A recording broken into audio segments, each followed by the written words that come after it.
नमस्कार साथियों, केसी Samota YouTube channel पर आप सभी का स्वागत है। और आज के किताब घर के पिटारे में हम लेकर आए हैं आपके लिए किताब घर के पिटारे की श्रृंखला में 23वीं पुस्तक। और साथियों, इस पुस्तक का शीर्षक है द राइट ऑफ मैन, व्यक्ति के अधिकार, रिटन बाय थॉमस पेन। साथियों, फ्रेंच सोशियोलॉजिस्ट थॉमस पेन के द्वारा लिखित पुस्तक जिसका टाइटल है द राइट्स ऑफ मैन। इस पुस्तक श्रृंखला में न केवल हम थॉमस पेन की पुस्तक राइट्स ऑफ मैन के बारे में, अपितु भारत में सामाजिक और धार्मिक क्रांति के राष्ट्रपिता और राष्ट्रीय नायक, पिछड़ों, वंचितों, आदिवासियों के हित और अधिकारों के लिए जीवन भर संघर्ष करने वाले महानायक ज्योतिबा फुले क्यों थॉमस पेन की कृति राइट्स ऑफ मैन के समर्थक थे। साथियों, जैसा हम जानते हैं, शायद ही हम में से कुछ लोगों ने इस पुस्तक को पढ़ा हो, लेकिन ज्योतिबा फुले एक महान समाज सुधारक या महात्मा कैसे बने, इसके पीछे बहुत से साहित्य का योगदान रहा है। और उसी साहित्य में से एक है, जब फुले साहब 8वीं क्लास में थे तब उन्होंने थॉमस पेन की कृति द राइट्स ऑफ मैन को पढ़ा। हमारे में से बहुत से साथी जिन्होंने एमए पीएचडी कर ली या जो भी असिस्टेंट प्रोफेसर और प्रोफेसर बन गए, आईएएस आरएएस बन गए, जिंदगी में आज तक उन्होंने कभी द राइट्स ऑफ मैन नहीं पढ़ा होगा। और इस समय जो बहुजन विद्यार्थी हैं, शोधार्थी हैं और नौकरी पेशे वाले व्यक्ति हैं, उनके पास तो वैसे ही वक्त नहीं होगा, क्योंकि उनके दिलों और दिमाग पर एक दूसरे ही साहित्य ने कब्जा कर लिया है, वो गुलामी की जंजीरों में जकड़ गए हैं। इसलिए मुझे लगता है कि फुले साहब ने जो गुलामगिरी पुस्तक आज से लगभग 150-200 साल पहले लिखी, वह अब पूरी तरह से यथार्थ और चरितार्थ हो चुकी है। और अब फिर से हमें एक इस नवीन गुलामी के बारे में लोगों को जागरूक करने की आवश्यकता है। इसी श्रृंखला में साथियों, मैं आपके लिए लेकर आया हूँ ज्योतिबा फुले को प्रभावित करने वाली थॉमस पेन की कृति द राइट्स ऑफ मैन। आखिरकार राइट्स ऑफ मैन इस पुस्तक में क्या था जिसने ज्योतिबा फुले को प्रभावित किया। सबसे पहले तो साथियों मैं आपको बता दूं, ये पुस्तक 1791 ईस्वी में लिखी गई। थॉमस पेन फ्रेंच सोशियोलॉजिस्ट हैं, फिलोसोफर हैं, क्रांतिकारी विचारक हैं, और उन्होंने ये पुस्तक जब फिलाडेल्फिया सम्मेलन हो गया 1787 से 1789 के बीच, फिलाडेल्फिया सम्मेलन जैसा आप जानते हैं, फिलाडेल्फिया कॉन्फ्रेंस में फॉर्मेशन ऑफ अमेरिकन कॉन्स्टिट्यूशन के लिए इसको जाना जाता है। एडमंड बर्क जो ब्रिटिश हिस्टोरियन हैं, राइटर हैं, उन्होंने फ्रेंच रिवॉल्यूशन पर क्रिटिक किया है, अटैक किया है, और इसका जवाब ही थॉमस पेन के द्वारा राइट्स ऑफ मैन के रूप में दिया गया है कि एक व्यक्ति के अधिकार क्या है।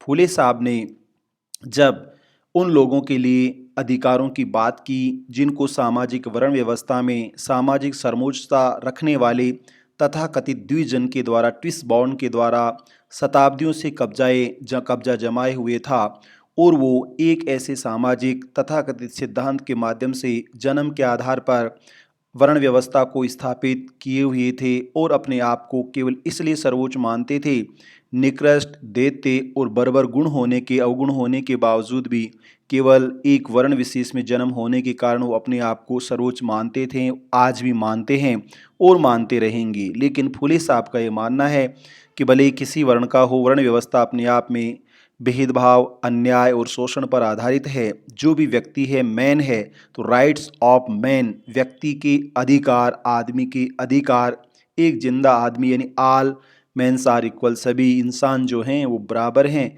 इस कॉन्सेप्ट को ध्यान में रखकर फुले साहब अपनी बात करते हैं, और ये प्रेरणा उन्हें मिली थॉमस पेन की इस कृति से, जो कि 1791 में प्रकाशित हुई थी। साथियों, जॉर्ज वॉशिंगटन, जो कि he was the first president of United state of America, उन्होंने लेटर लिखा है और उनको इसका जवाब भी उन्होंने दिया है कि वो राइट्स ऑफ मैन के बारे में क्या सोचते हैं।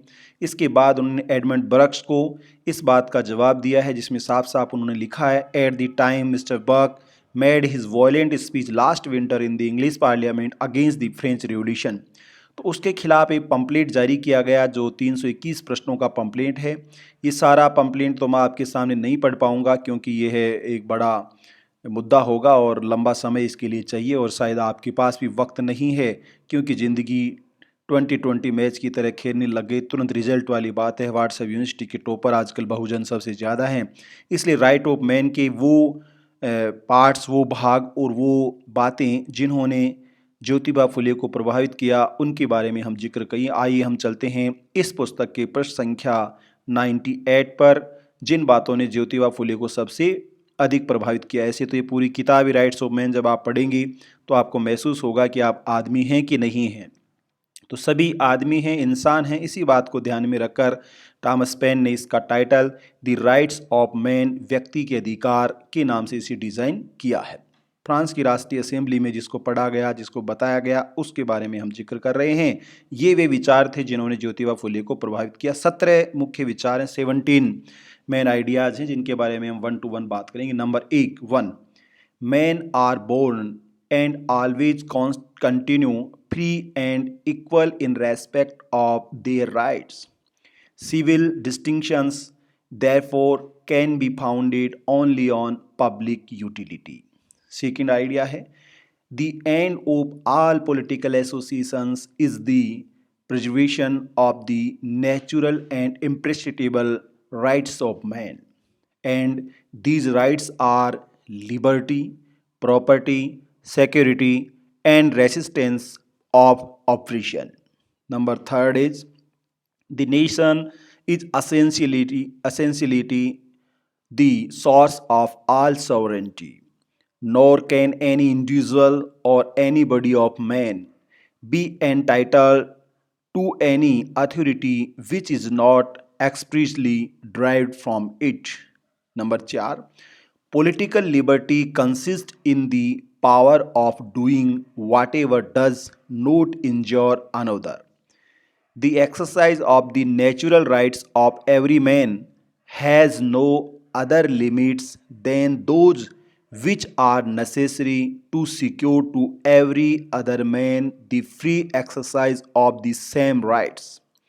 And these limits are determinable only by the law. केवल कानून की बात यहाँ कही गई है। Number 5, the law ought to prohibit only actions harmful to society. What is not prohibited by the law should not be hindered, nor should anyone be compelled to that which the law does not require. Number 6, the law is an expression of the will of the community. All citizens have a right to conquer either personally or by their representatives. In its formation, it should be the same to all whether it protects or punishes, and all being equal in its sight are equally eligible to all honors, places, and employments according to their different abilities without any other distinction than that created by their virtues and talents. Number 7, no man should be accused, arrested, or held in confinement except in cases determined by the law and according to the forms which it has prescribed. All who promote, solicit, execute, or cause to be executed arbitrary orders ought to be punished, and every citizen called upon or apprehended by virtue of the law ought immediately to obey and renders himself culpable by resistance. Number 8, the law ought to impose no other penalties but such as are absolutely and evidently necessary, and no one ought to be punished but in virtue of a law promulgated before the offense and legally applied. Number 9, every man being presumed innocent till he has been convicted whenever his detention becomes indispensable or rigorous to him more than is necessary to secure his person ought to be provided against by the law. Number 10. No man ought to be molested on account of his opinions, not even on account of his religious opinions, provided his avowal of them does not disturb the public order established by the law. Number 11. The unrestricted communication of thoughts and opinions being one of the most precious rights of man, every citizen may speak, write, and publish freely, provided he is responsible for the abuse of this liberty in cases determined by the law. Number 12. A public force being necessary to give security to the rights of men and of citizens, that force is instituted for the benefit of the community and not for the particular benefit of the persons to whom it is entrusted. Number 13. A common contribution being necessary for the support of the public force and for defraying the other expenses of government, it ought to be divided equally among the members of the community according to their abilities. Number 14. Every citizen has a right, either by himself or his representative, to a free voice in determining the necessity of public contributions, the appropriation of them, and their amount, mode of assessment, and duration. Number 15. Every community has a right to demand of all its agents an account of their conduct. Number 16.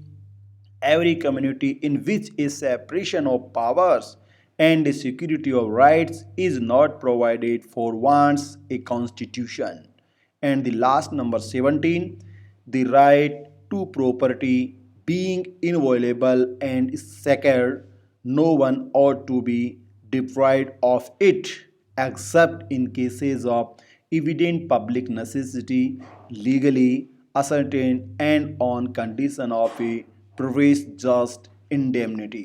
तो साथियों, ये वो 17 बातें थी, 17 मुख्य principles हैं जो France के नेशनल असेंबली में पढ़ी गई, लोगों को दिए गए, बताए गए, जिनके बारे में बातचीत की गई और जिन्होंने ज्योतिबा फुले को अंदर से प्रभावित किया। थॉमस पेन की पुस्तक द राइट्स ऑफ मैन का सारांश, जो मूल आप कह सकते हैं समरी है, जो कि संक्षिप्तीकरण का आधार है या हार्ट कोट पार्ट जो है वह हृदय स्थली मैंने आपको पढ़कर बताई है। यही वह आधार है जिसने ज्योतिबा फुले को एक महानायक के रूप में कार्य करने के लिए प्रेरित किया।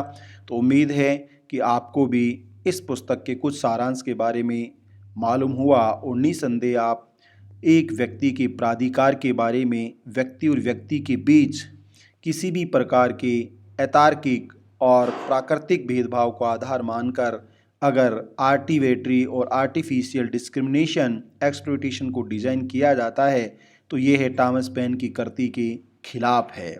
और ये सबसे बड़ी बात ज्योतिबा फुले ने कही है, जो अज्ञात हैं, जिनको मालूम नहीं है, उनसे मैं खफा नहीं हूँ, मैं खफा उन लोगों से हूँ, मैं दुखी उन लोगों से हूँ और मैं परेशान उन लोगों से हूँ जिन्होंने शिक्षा प्राप्त कर ली और शिक्षा प्राप्त करने के बाद भी ये नहीं समझ पाए कि आखिरकार गुलामी क्या है। तो साथियों, किताब घर का पिटारा इसी के साथ बंद होता है और किताब घर के पिटारे की बुक नंबर 23वीं पुस्तक का ये सारांश मैंने आपके सामने प्रस्तुत किया। आप सभी का मेरी तरफ से बहुत बहुत धन्यवाद।